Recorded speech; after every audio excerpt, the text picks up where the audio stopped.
Welcome to Mission Evolution Radio Show with Gwilda Wiyaka, bringing together today's leading experts to uncover ever-deepening spiritual truths and the latest scientific developments in support of the evolution of humankind. For more information on Mission Evolution Radio with Gwilda Wiyaka, visit www.missionevolution.org. And now, here's the host of Mission Evolution, Miss Gwilda Wiyaka.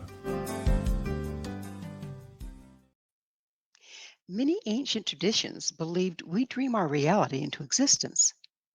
Some modern day physicists are starting to give this concept credence. If we did dream this heartless experience of war and greed into being, can we undream it? And what, oh, what is Wetiko? Mission Evolution Radio TV show is coming to you on the Exxon Broadcast Network and the Exxon TV channel divisions of Relmar McConnell Media Company, with studios and corporate offices in St. Catharines, Ontario, Canada. With us this episode to explore reality, Wetiko, and the breaking the spell of our current nightmare is Paul Levy. Paul is a pioneer in the field of spiritual emergence and a wounded healer in private practice, assisting others who are also awakening to the dreamlike nature of reality. He's authored 3 books on the Wetiko mind virus, the most recent being Undreaming Wetiko, Breaking the Spell of the Nightmare Mind Virus. Paul is a founder of the Awaken in a Dream community in Portland, Oregon. An artist, he's deeply steeped in the work of C.G. Jung and has been a Tibetan Buddhist practitioner for almost 40 years. His website, awakeninthedream.com. Paul, thank you so much for coming on Mission Evolution. Yeah, I'm so happy to be here with you. Thank you so much for the invite. Oh, it's nice to have you back. It's nice to have you back. I love your subject of Wetiko, and recently I've been noticing things that really kind of resonate with it. So I thought it'd be a really good time to discuss it again for our audience. Sure. So let's start out with what is Wetiko? Yeah, and so the phrase Wetiko, it's a Native American indigenous phrase which connotes this mind virus, sort of this cannibalistic spirit, and it's the source of the greatest evil that our species plays out both individually and collectively. But I'm also pointing out that hidden and coded within this mind virus is its own vaccine, is its own medicine, is its own cure, that it's helping us to wake up and to evolve. And just to say a little bit more, it's a form of this blindness, of a psychic blindness, that actually, it's a peculiar form of blindness that believes it's actually sighted. And it operates through the blind spots of the unconscious in such a way, through the projective tendencies of the mind, because we're always projecting onto the waking ink blot, in such a way that we entrance ourselves, we hypnotize ourselves, and it's as if our creative genius, instead of being expressed constructively, gets turned against us in that we acted out self-destructively, as is evidenced by what's happening in the world. And it's every spiritual tradition. I've written 3 books about it. I point this out again and again, has been pointing at Wetiko, just in different names with different symbols. And, they're basically saying this is the most important thing to come to terms with, to become awake to, or if we don't, then we're doomed. We're doomed to continue to destroy ourselves. So, what are the qualities of Wetiko? How can you tell if we're subject to them? What expression does it have? Well, right. We all potentially have it. It exists in in the collective unconscious. So as soon as we see somebody else, they have it, they're embodying it. And if we don't recognize that they're reflecting that part of ourselves, then that very perspective is showing that we've fallen under its thrall, because it's a trickster.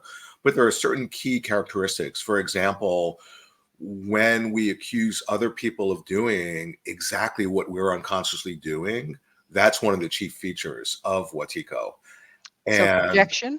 Yeah, projection, and also particularly projecting the shadow, when we scapegoat and we see the evil outside of ourselves in whoever, just fill in the blank, as a cycle out. And this is, we all do this in potential.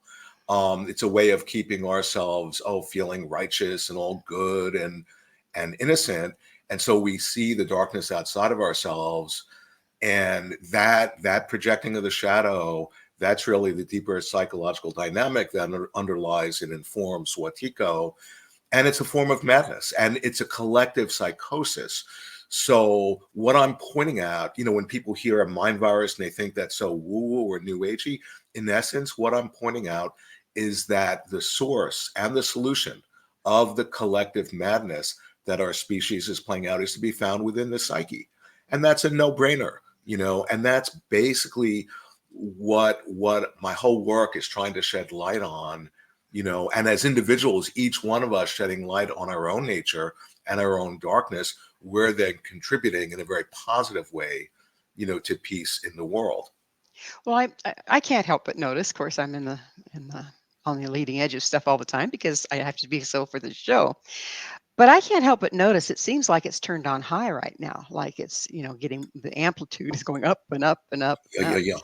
yeah, yeah. Why is that? Yeah. Well, it's like having a recurring dream when, like what is a dream? But it's a compensation. When we get one sided, the unconscious sends us symbols in the dream to bring us back into balance. But we have to recognize what the symbol is reflecting in us. And so, So well, I make, let me see if uh, I get let me see if I get this, Paul.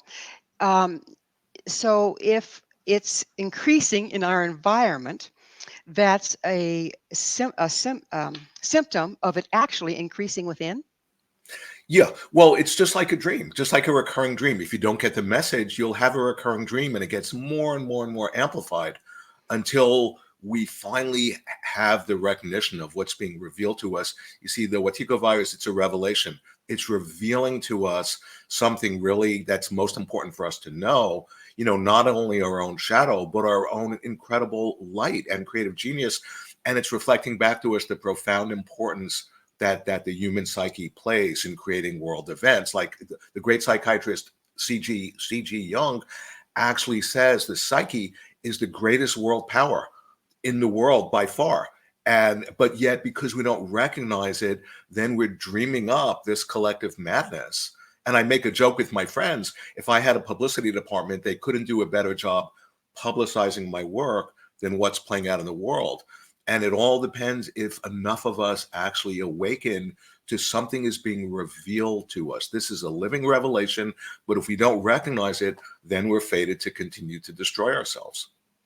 I understand that it's an ancient concept, and we're Yeah, yeah, playing it out in a modern way, like greed and capitalism and right. all war, et cetera, et cetera. But it's Yeah, an yeah. ancient concept. Which do you remember? Do you know which tribe it came from originally?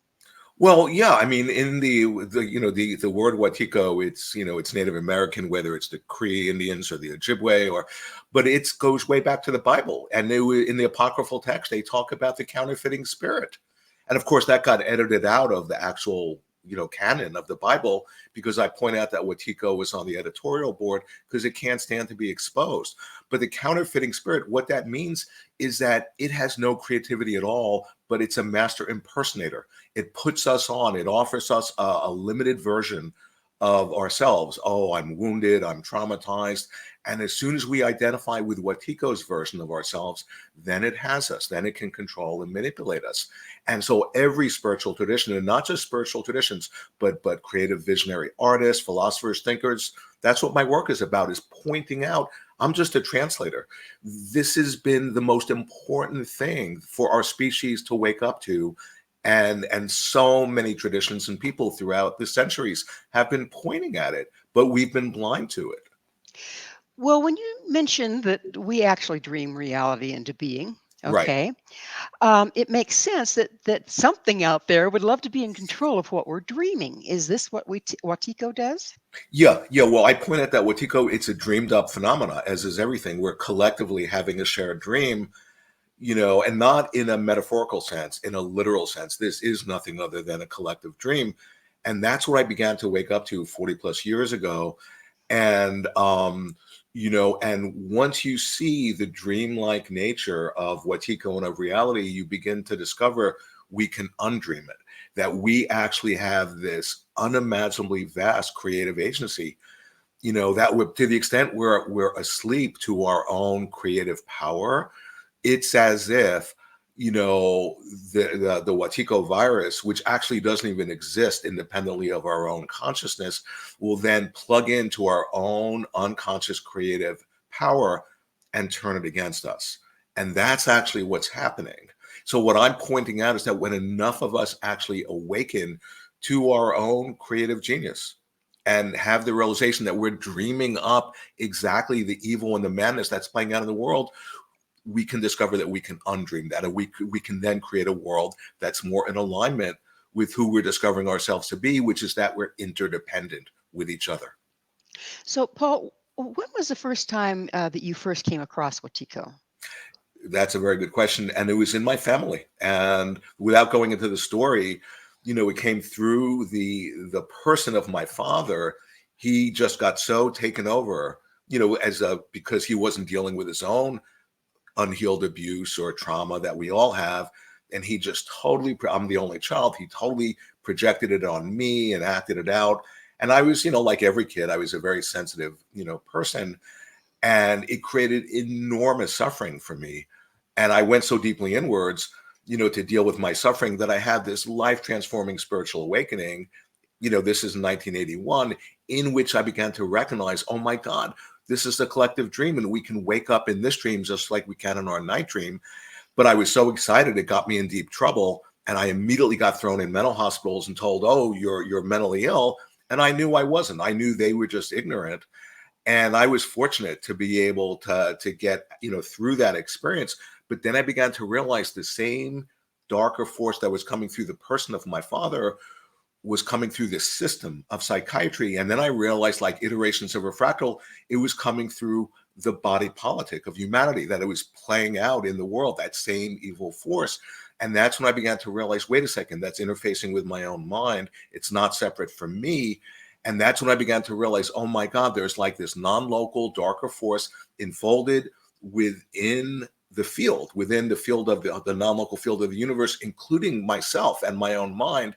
And that's when I began to access that I was having a revelation, and that through the darkness, something was being revealed to me. And it's taken me over 40 years of continually, unpacking it and integrating it and creatively expressing it through my work. Well, I'm sure glad you're doing it, because it's information we need right now.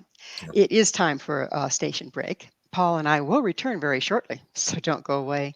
This is Mission Evolution, www.missionevolution.org.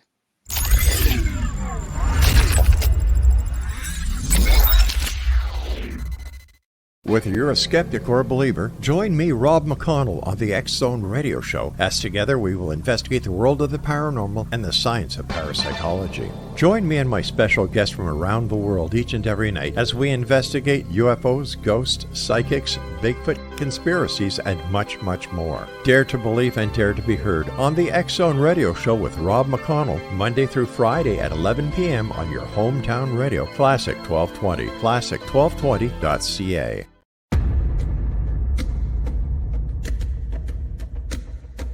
Are you ready for a tale that will leave you on the edge of your seat? Get ready to dive into the gripping memoir by Bart Sibrel titled Moon Man. Bart Sibrel takes you on a heart-pounding journey, unmasking the truth behind America's famous Apollo missions. Prepare yourself for hair-raising encounters with agents from the U.S. government's top secret agencies.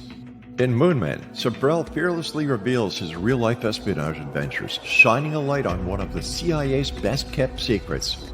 Brace yourself for shocking revelations, including Sibrel's discovery of privately recorded audio exposing an Apollo astronaut's chilling plot, a plot orchestrated by the CIA. That's right. As Sibrel unveils this groundbreaking evidence, it becomes clear that there is much more to the Apollo missions than meets the eye.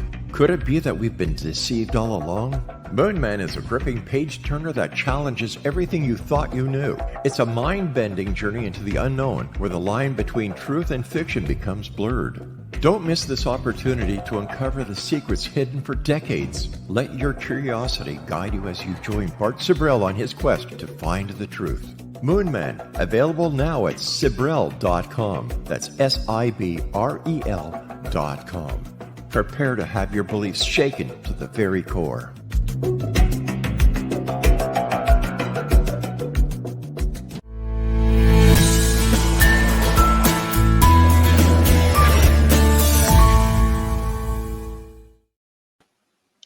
If we're living in a dream of our own making, what happens if we wake up? With us this hour discussing the dreamlike nature of our reality is Paul Levy. Paul is the author of Undreaming Watiko, Breaking the Spell of the Nightmare Mind Virus. So, Paul, what happens when we wake up? Yeah, well, that's something we can only imagine, because what you discover is that the source of our experience, that we are literally creating our experience of ourselves and of the world each and every moment. So I can imagine into that, if as I'm waking up and I'm more integrating and recognizing that we're not separate, because that's what Watiko is. The mind virus is an identification with the separate self. So in other words, we actually identify with who we're not and we forget who we actually are. But when we awaken, we discover who we are, which is that we're interdependent, interconnected with each other. There is no separate self. And the energetic expression of that is compassion.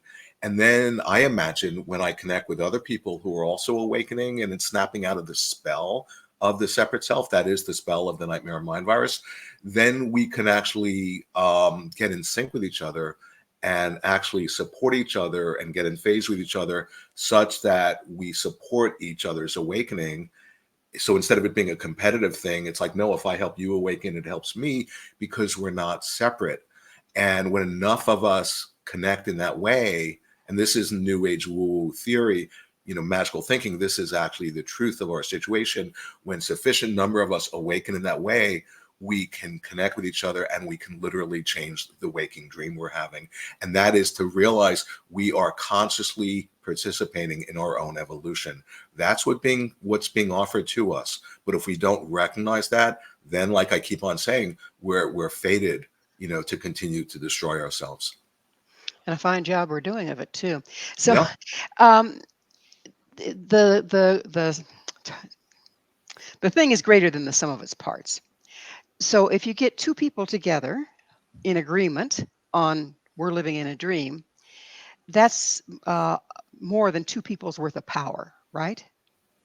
Yeah. Well, no, the whole is greater than the sum of its parts. And Yes. it's not like Mhm. 100% of us need to wake up, all 8 billion of us. But the idea is like if you're making bread, you just have to have enough yeast in the dough for the bread to rise. They're just in the Bible, they talk about the symbolic 144,000 or the 100th monkey phenomena. So the idea is when there is sufficient number of us, some people talk about maybe it's 10% or whatever, or maybe it might be just one of your listeners right now having an expansion of consciousness. That might be the very thing that catalyzes an awakening in the collective unconscious, because we're not actually separate from the collective unconscious, which is informing all of us. And a beautiful image in the collective works Jung uses, when you take sugar and you dissolve a granule of sugar in a glass of water, each grain of sugar just dissolves and dissolves till it reaches the saturation point. Then you add one more grain of sugar and a crystal manifests, and he equates that with how a symbol arises in the unconscious. The point being, any one of us having the realization of Watiko, recognizing our shadow, seeing the dreamlike nature, it's all the same, just different ways of saying the same thing, might be that grain of sugar that catalyzes an awakening in the collective unconscious of our species. So, is it it's a progression, isn't it? It's not like bing, we're awake and we see it all at once. What does that progression look like?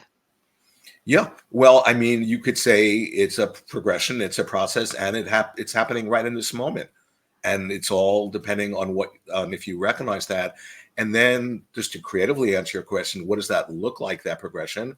Well, that's based on us. That's based on what we're dreaming, because the matrix out of which our experience actually emerges is the creative imagination.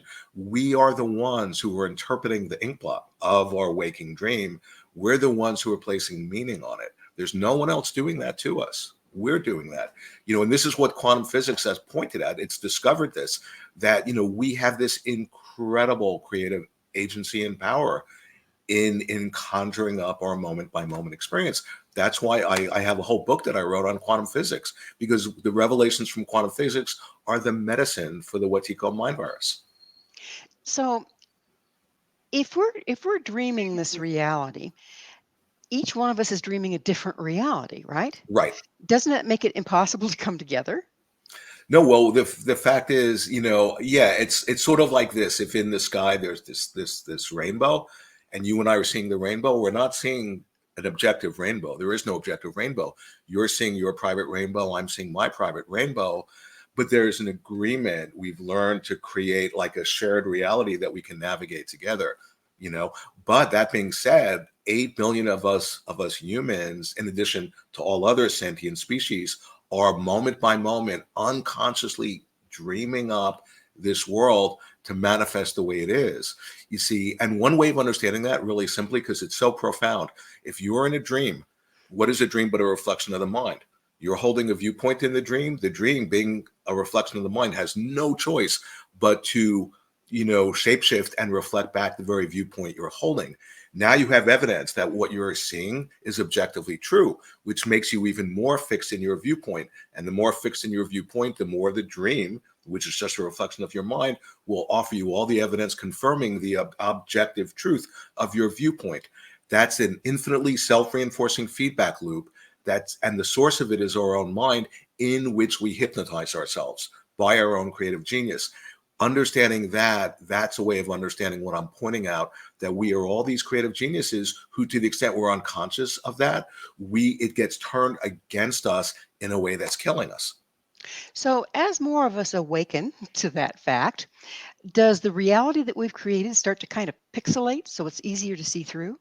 Yeah, particularly when you hang out with it's one thing when one person awakens to it, and of course the idea you awaken to it and then you get absorbed in the dream and you forget, just like in a night dream you have lucidity and then you can easily get absorbed and forget. The idea is to stabilize that lucidity in your own self as an individual, but then when you hang out with other people who are also having realization of that, and you hang out together and you discover what you're realizing is, wait a second, this dream we're sharing is manifesting the way it is because we've been programmed and conditioned based on our trauma to dream it in such a limited way.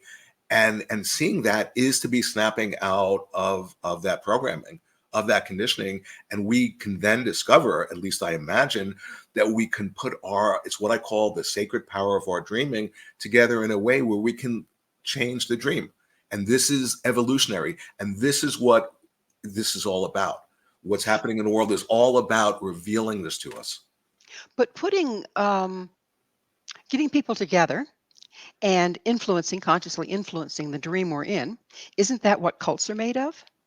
Yeah, well, there's a negative aspect to it if somebody who's the leader gets into like having power over others and then their followers give their power away to the cult leader. Sure, but what if it's a real awakening? What you're discovering, you're seeing through the imagination of the separate self, and you realize we're interdependent, interconnected. If I help you, it helps me. That's the opposite of a cult. That's like, it's like the cells in a greater organism are awakening to that they're all that their well-being depends on each other, that they're all part of a greater being. That's the opposite of a cult. So, our well being depending on each other has to do with our ability, greater ability in a group to awaken from the dream. Yeah. I mean, that's why I, for 30 years, have had these awakening in the dream groups, Hmm. for, people, in my community where we're all coming together with no agenda, just being present in the moment and seeing how the dream is manifesting through our relationships. And Got maybe it. it'll bring up our stuff. We'll get triggered. We'll play out our unconscious. Great. We've developed an alchemical container that's embraced, that's welcome, and that's seen as the portal to deepen our realization instead of being an obscuration.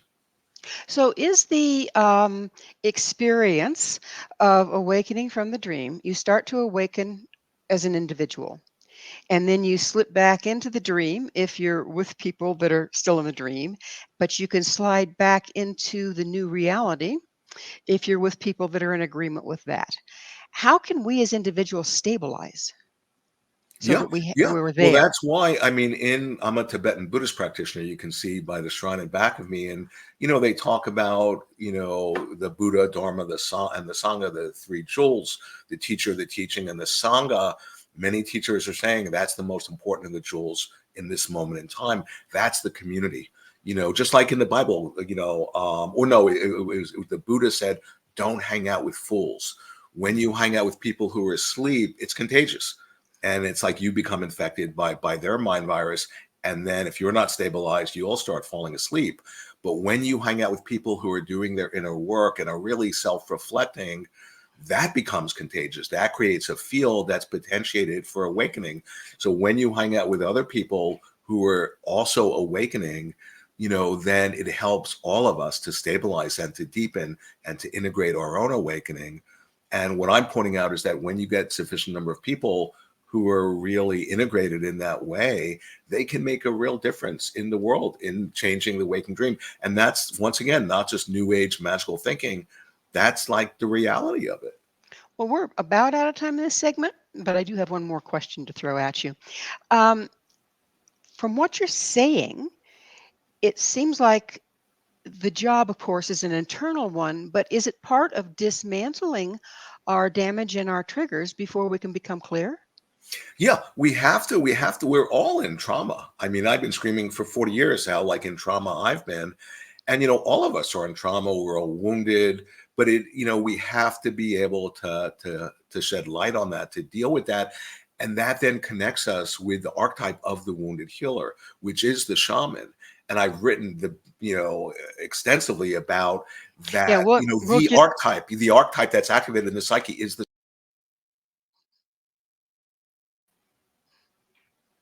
Yeah, we'll get into the shaman more towards the end of the show.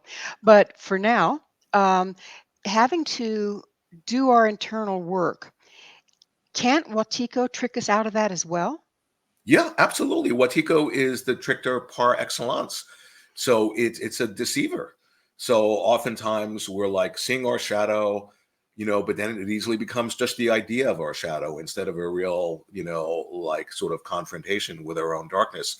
And that needs to be factored in, really profoundly into, the process of individuation, that we're geniuses at fooling ourselves. And that's all inspired by the Wetiko mind virus. Well, it's that magic moment, but on the other side, maybe we'll dance with how are we tricking ourselves? Paul and I will be right back to continue our discussion, so stay right there. This is Mission Evolution, www.missionevolution.org.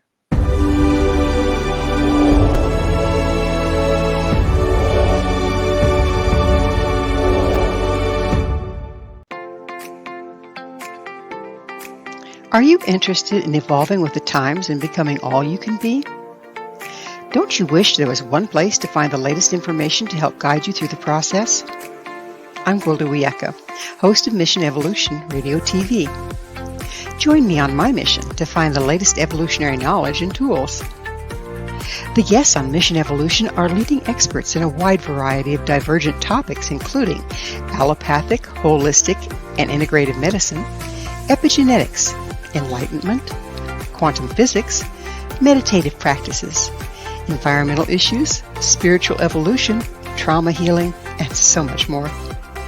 Mission Evolution Radio TV is aired worldwide through the X-Zone Broadcast Network, X-Zone TV Channel 32 on Simul TV. You can enjoy our archives of radio or TV shows with our compliments at www.missionevolution.org.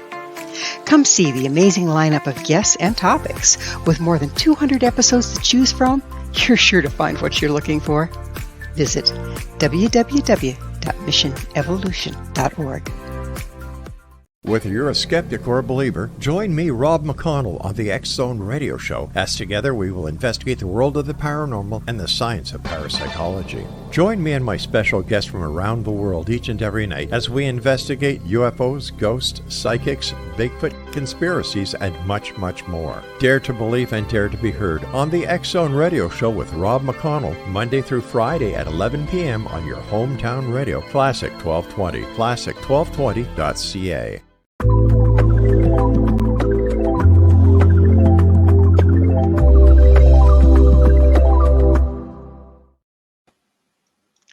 Is there a cure for an esoteric mind virus?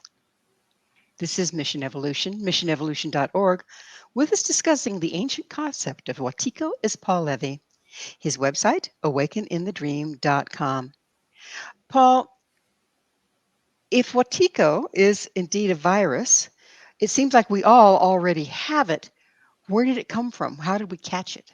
Yeah, and that's a good question. I mean, I've inquired into that deeply in my work, and there are a lot of theories, whether it's there was a collective trauma years ago, or negative ETs, or whatever. And I certainly don't know. But what I point out in my book are two things, or in my work, is like, on the one hand, the origin, I'm convinced of this, of the Watiko mind virus is unhealed multi-generational ancestral trauma. That to the extent we haven't dealt with it, we then are compelled to unconsciously act it out and pass it on to our next of kin. That's one thing. But the second thing is that when you really inquire into, what is the origin of Watiko, it's getting actually recreated in each and every moment. And through our own unconscious participation in it. So it's something that we're unwittingly colluding in creating this very moment. And it really makes all the difference when we add consciousness to that.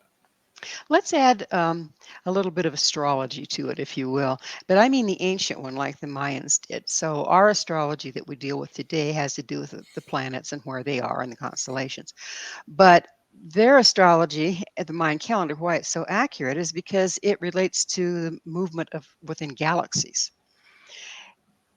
Do you believe that we are coming into a time, a frequency, whatever, that's bathing the planet now, that's giving us the opportunity to break out of the Watiko virus?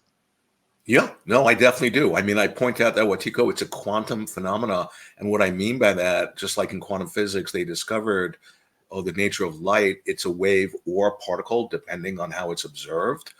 So it's a superposition of states. In potential, it can manifest either as a wave or a particle, depending on how we as the dreamer dream it. And so Watiko, hidden and coded within the mind virus, like I've been saying, it's actually helping us to awaken. It's helping us to evolve. But how it's very probabilistic, just like quantum physics is pointing out the nature of the universe. It's not determined. And so it all depends on us. And I also believe that, we're like transitioning from one epoch to another. And, and as, whatever, just as a quality of that transition, there's going to be incredible disruption, and structure is going to be falling apart, and things seem to be getting worse. And this is just like in trauma. It's a known thing that as the compulsion to repeat, which is the symptomology, the pathology of trauma, gets worse and worse and worse, and the person can't help themselves but to compulsively act out their trauma again and again. So on the one hand, things will seem like they're getting worse. It's actually an expression that trauma is getting closer to being made conscious. So the same thing, I think, is happening in our world. It's certainly an alchemical time, isn't it? Yeah. Well, the alchemists discovered, I mean, that encoded, within what's called the prima materia, the rejected stuff, the shit, the raw material, encoded in that is the gold, and one very simple way of thinking about that is the part of ourselves that we reject, the shadow, that hidden within that is the philosopher's stone. And interesting, in alchemy, they talk about the philosopher's stone as being invisible, that you can't see it, but it's like they liken it to like when you see a reflection in a mirror, we become entranced by the reflection and we don't notice the underlying mirror, but we could never see the mirror without the reflection. We wouldn't know a mirror was there because it's invisible. So the reflection, the thing that seems to be obscuring the silver surface of the mirror is actually revealing it. That's key, that the poison, the evil that actually is obscuring our nature and seemingly killing us is actually simultaneously revealing our nature. So let's take that analogy just a little bit further. When you look in a reflection in the mirror, you get the equal but opposite reflection. In other words, it's a mirror image. How does that play out? Yeah. Well, the thing is that, like I'm familiar with Buddhism, they'll talk about that typically we see the reflection and we identify with the reflection. We become fascinated with the reflection and then we react to it or become conditioned by the reflection, all the while not seeing the underlying mirror, which is always the same. It's not tainted or made impure by even the vilest reflection, the darkest reflection. It's always like right there. And the mirror is symbolic of our nature, that our nature, our true nature, is always available. It's always right here with us, but we've somehow become programmed to not notice the mirror and to become entranced and fascinated by the reflections, which then conditions us. And then we are colluding with our own victimization. See, that's the idea of Wetiko. There's no one doing anything to us. There's no Wetiko virus independent of our own consciousness. We are colluding unconsciously with our own victimization. That's the key insight. So if we've ascertained that the Wetiko has traveled through our genetics even, and we are kind of a sum total in certain regards of our genetics, how can we shift the Wetiko or the genetics to exclude or process the Wetiko? Yeah, yeah. Well, I just want to point out that this is exactly like in the collective works. Jung talks about that evil, because he's the one person I found who he was completely switched on to the Wetiko mind virus. He just didn't have the name for it, but he points out that evil regenerates itself over the generations. So we are the inheritors, just like, we physically inherit our DNA in our bodies. We inherit our psyche, from the unconscious of our parents and our grandparents. We're just the current blossom on the family tree. We don't exist as a separate self, but we're part of the whole, like I'm saying, the grandparents and the great grandparents, and any unprocessed abuse that hasn't been dealt with and integrated and healed, we're the inheritor of. And that feels on one hand really unfair, but it's an incredible honor that we, to the extent that any of us can really consciously deal with what's being given to us, by our lineage, and I don't understand, I can't explain this, but I intuitively know I feel it's so true. Any of us dealing with our own abuse and healing it and integrating it actually has an effect back and heals all the ancestors in the past and even the soon to be ancestors in the future. So we are playing this incredible role that we are. You're saying then that the processing of our own damage, our personal damage, our inside job is what's going to break that genetic chain? Yeah. Like, in other words, I think of myself, for years I was so processing my wounding from, my father and psychiatry, and it seemed to be obscuring my nature and getting in the way of me having the realization of my creativity and just being, who I am. And then I began to realize there's a way of carrying that wound where it becomes a portal that connected me with, my creative gifts. Because the real way of healing the Wetiko virus, people, it's such a cliche going, oh, just get in touch with your true self. Well, what does that mean? And I point out our true self is by its nature creative. So when we have realization of ourself, we embody and express ourselves creatively. And the more we do that, the more we deepen our realization of our true self in a way that we're creating light upon light. So the point is that for us to access our creative spirit is, in a way, the real medicine for healing the Wetiko mind virus.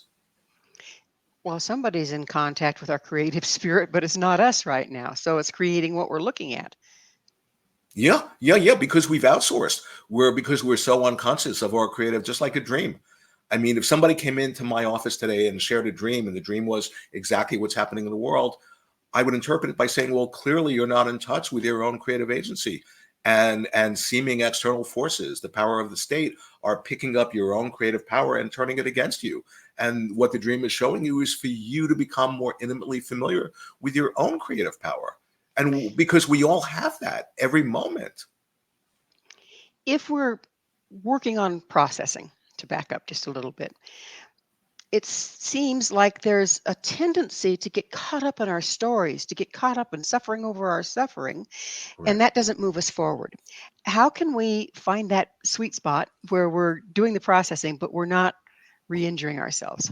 Yeah, no, that's a really good question, because so many people I know, myself included, for years, I would be telling my story as a way of re-traumatizing myself and keeping myself in the victim position. But then there's a certain, like, that sweet spot where, when is telling your story being empowered and finding your voice? Because connecting with your creative agency is to find your voice. And then you're not just conjuring yourself up as a victim, but you're actually connecting with your creative power. And I don't know if there's like an instruction manual of how to do that, but the idea is to take responsibility that we are creating our own experience moment by moment. There's no one else doing that. And even if we're like have experienced the worst trauma or wounding or abuse, yeah, it all depends what we do with that. How do we carry that? What we make out of that? That's our responsibility. What role does guilt play in this? Because I've seen where a person will stick to their story and stick to their guns and not move, because otherwise they might have to look at where they were made guilty for the very abuse they suffered. Yeah, well, it's a very interesting question. I mean, I really go into that deeply in my work, in the sense that on the one hand, I've seen people who their whole MO is to avoid feeling guilt. But then they unconsciously feel guilty about that, which just feeds the guilt that they're avoiding, and an endlessly, infinitely self-perpetuating feedback loop. On the other hand, there's like a healing around, if I can consciously feel remorse and guilt for how I've acted out my unconscious, that's different than the first type of guilt. That can actually connect us. It actually disarms Wetiko, I'll bet. Exactly. Yeah. Yeah, pretty fascinating. Well, we're just about out of time in this segment, but how can you tell if you're operating on guilt versus processing? Yeah, and that's where we develop, discernment in ourselves, and also when we have real close spiritual community who we trust, who can reflect back to us, because oftentimes when we're in our own complex, or complexes, we're blind to it because we're absorbed in it. So having trusted people who can reflect back to us, gee, Paul, you seem a little bit like, kind of triggered right now, or kind of unconscious. That can be really, really helpful. Absolutely, as long as we're open to it. Yeah. Yeah. So it is that magic moment. We're going to need to take a station break. Paul, please stay with us. Paul and I will continue to explore the mind virus plaguing our world. This is Mission Evolution, www.missionevolution.org.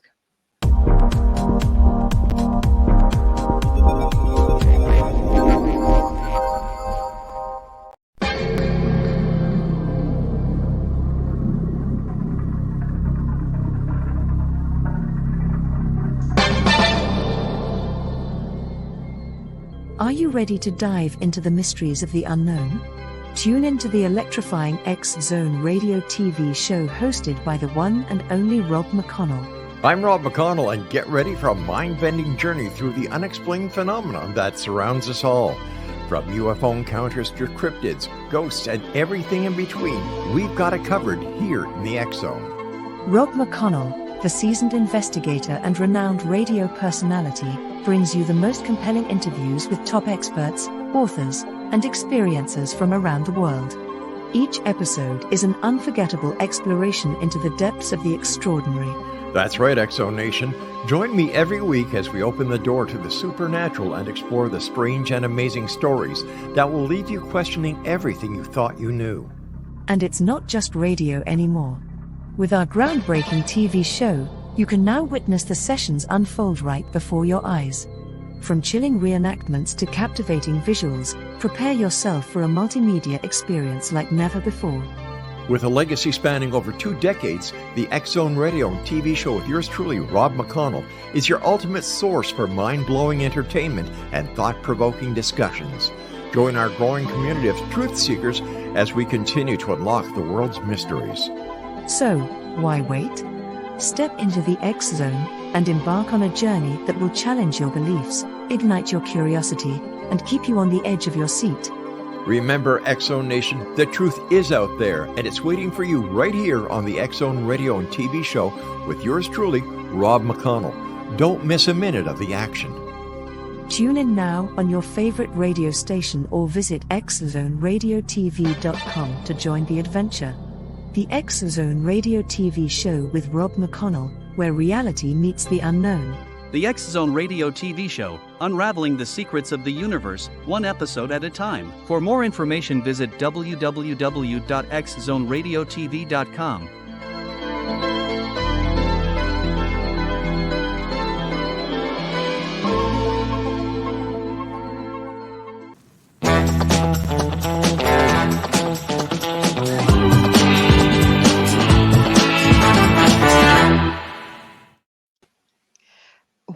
shamanism have to do with Watiko? This is Mission Evolution, missionevolution.org. We're continuing our discussion with Paul Levy. Paul is the author of Undreaming Watiko. Paul, let's start out with what is shamanism? Yeah. Well, shamanism is really, the most ancient primordial art form that underlies, therapy and being, a creative artist. And the idea, what I point out, is that the major archetype that's activated in the collective unconscious is the shamanic archetype, which means, because we as a species, we're going through a death rebirth experience, which is shamanism, where we've been forced into the underworld of the unconscious, into the darkness. And, which is a place of insanity, death, evil, and all that. It's a great danger to be stuck there. But the archetype of the shaman is that they're able to go through that experience and come back into the world bearing gifts as a result of that initiatory ordeal. And I point out that we're all shamans in training. And a shaman, interestingly, the shaman is the creative artist. They're the storyteller. They're the dreamer.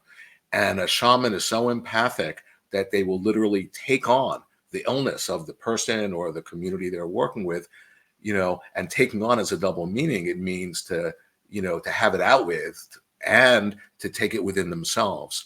So because of their empathy, the shaman takes on the illness of the world they're living in. They fall ill themselves. But if they stay ill, then that's a big problem. Then they need a shaman.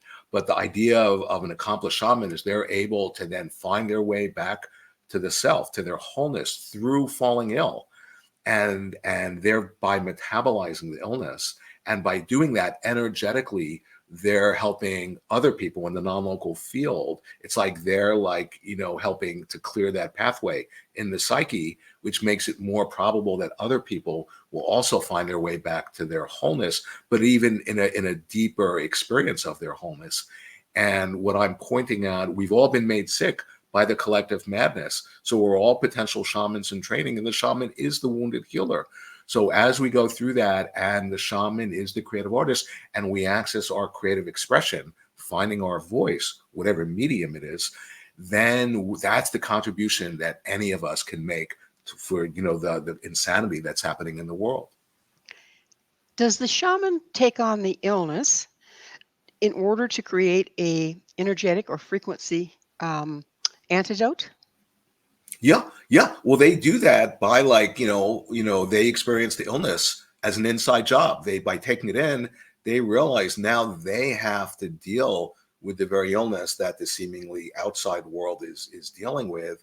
And by them finding their way back to wholeness, this beautiful example that Jung uses is this figure of this rainmaker. He goes to this land where there's a big drought, and they bring in the rainmaker, and he says, just give me a hut on the edge of the village. Don't bother me till I come out. And he goes in there, and after a couple of days, there's a downpour, and it's raining and raining and raining. And then he comes out, and the people are so happy. And they said, what did you do? And he says, well, I came to this land, and it was really out of balance. So I felt out of balance. And I just meditated and got myself in balance. And when I was in balance, it rained. That's the image of the shaman. So balance it's all about balance, isn't it? Yeah, So illness is imbalance. Yeah. We're just like when we're one-sided, the unconscious sends compensatory dreams to help us get in balance. So the idea is the shaman takes the occasion of being imbalanced, as the way to find their way back to their center, to who they actually are, and our true nature is in balance. The conscious and the unconscious are really interfacing in a very productive, beautiful way, like having an intimate relationship. That's to be in balance. And when any of us do that, we're modeling that, we're embodying that, we're carrying that frequency for the world. And that's actually contagious, that we're being that way, and that can go viral. That's what I'm pointing at. Well, it's frequency and resonance, isn't it? Right. Exactly.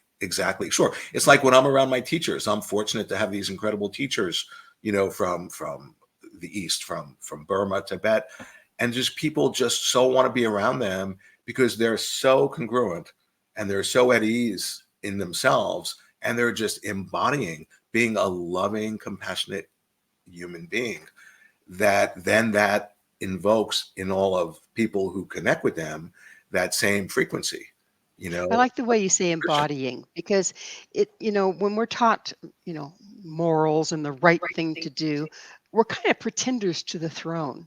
Right. Isn't it through the processing? You can't embody it if your body, whether energetic or physical, is out of balance. Yeah, well, that's, I mean, that has to do with the mind body not being separate. You know, we've just gotten so entranced into the separate self, and having stuff that's ultimately sort of this unified state, and we've artificially sort of, made it separate. And in a way, that's the real deep illness, that our species is suffering from. And yeah, so there's no ultimately separating out the mind and the body. Let's talk a little bit about synchronicity. It's a Yeah, wonderful yeah, thing. right. So, how does synchronicity? What role does Yeah, it play yeah, here? yeah, yeah. Well, I was just thinking about it just because of the mind body being not separate, because that's when we develop synchronistic awareness, which is to actually begin to see the dreamlike nature. What we begin to see is that the seeming opposites of psyche or spirit and matter or the physical world are not separate. And that what's going on inside of us, inside of our psyche, is somehow magically getting revealed and expressed via the medium of the outside world. That's the synchronicity that Jung, he got turned on to this, and it took him over 20 years of trying to wrap his mind around what he had realized before he actually brought it out to the world in his notion of synchronicity. And what is synchronicity? It's like a fissure, through the physical reality where some sort of underlying oneness is revealing itself, where the physical and the psychological or the spiritual are not separate. That's to see the dream-like nature. Because what is a dream? A dream is a projection, a reflection of the mind, so that whatever's happening in the mind of the dreamer is getting expressed via the dream. So that, yeah, to seeing the synchronistic point through the synchronistic lens is a way of dispelling Watiko. If we are seeing synchronicities or paying attention to synchronicities, isn't it a pretty amazing divinational tool? And if so, would you Yeah, explain that? yeah, yeah, yeah. Well, I point out again and again that this universe is an oracle, you know, and that we've just become blind to being able to read it as a text that's revealing to us, what our next step is, or what's going on inside of us, or what's happening. Like Jung himself says, the great problem of our time is that we don't realize what's happening in our world. And what's happening in our world, he continues, is that the darkness of the soul, the darkness of the unconscious is revealing itself. So we're having this revelation, but it's not coming from on high through, like with Christ, through the light. It's actually coming through the darkness. And this universe, like a dream, is speaking symbolically. That's why Jung kept on. He devoted his whole life to cultivating symbolic awareness, to interpret what's happening in our world symbolically, because it's an oracle that's speaking symbolically, and symbols are the language of dreams. Exactly. So, just like a dream, our reality has synchronicities or symbology that we can use to interpret to move beyond it. Right. To move beyond it and to fully be in it in a way where we can understand then how to deal with the myriad world crises that we're dealing with. Because, so many people are just so overwhelmed or going numb or in trauma or just checking out, and it takes, I think, real courage and ego strength to be able to keep our eyes open and not just turn a blind eye, to turn a blind eye that is Watiko, but to see, to shed light on the darkness, and to also be able to see the incredible light that's coming through the darkness through synchronicities, for example. And then that guides us, and the idea is to connect us. We all have an inner guide. That's what Jung was after, is really trying to connect people with their inner guide, because we've become so, in a way, sort of not connected to it. And then we outsource our authority. Well, And it's yeah, that time in the show when I get to ask you, Paul, what's your mission? yeah. Well, I'm on the one hand, I mean, I would say my mission, well, once I began having my experience of awakening 40 plus years ago, I so clearly saw, oh my God, I'm not going to be fully healed until we all are, because I realized we're not separate. So, in a way, my mission is just to be in service, whatever way I can, to try to articulate this deeper vision that was revealed to me 40 plus years ago, that 24/7 I've been trying to like integrate and trying to help other people to see, because it's medicine, so that's really my mission. A beautiful mission to learn. So, how do you see Watiko as the greatest catalyst for human evolution? Yeah, yeah, because it's forcing us to actually access our divine inheritance, to connect with our creative agency and power, you know. And if we don't do that, like I've been saying, we'll just continue to destroy ourselves. So it's actually, catalyzing the evolution of our species. And if we don't actually have that recognition and step into that, then we're doomed. Then we're just going to continue to compulsively enact our trauma and our and other destruction and all that. So it's actually, really placing this demand on us to wake up or else. So that's how it's catalyzing our evolution. As we're waking up, and we're just about out of time, period. But as we're waking up, do we first experience a bit of a duality? Yeah. Like one of us Well, is living in with Watiko and the other one is starting to wake up. yeah, yeah, yeah. No, of course, that's the duality of our world. But through that experience of duality, we can expand our awareness and to realize that instead of obscuring our nature, which is the oneness, it's actually revealing it, because the true singularity, it actually embraces multiplicity. So instead of being, caught by the seeming duality, and then we're just in samsara, that's the cyclic existence, of just continual death and rebirth, we can have that occasion of the duality and recognize, oh my God, underlying it is this unity Well, that's revealing itself through the duality. it is that time. We are out of time. Paul, thank you so much for coming on the show. Our guest this hour has been Paul Levy, author of 3 books on Watiko, Mind Virus, the most recent being Undreaming Watiko, Breaking the Spell of the Nightmare Mind Virus. To find out more about Paul, where you can get his books and all he has to offer, visit his website, awakeninthedream.com. This has been Mission Evolution with Gwilda Wiyaka. For more information or to enjoy our past archived episodes, visit www.missionevolution.org. But please be sure to join us right here next time, as this mission will continue, bringing information, resources, and support to an evolving world.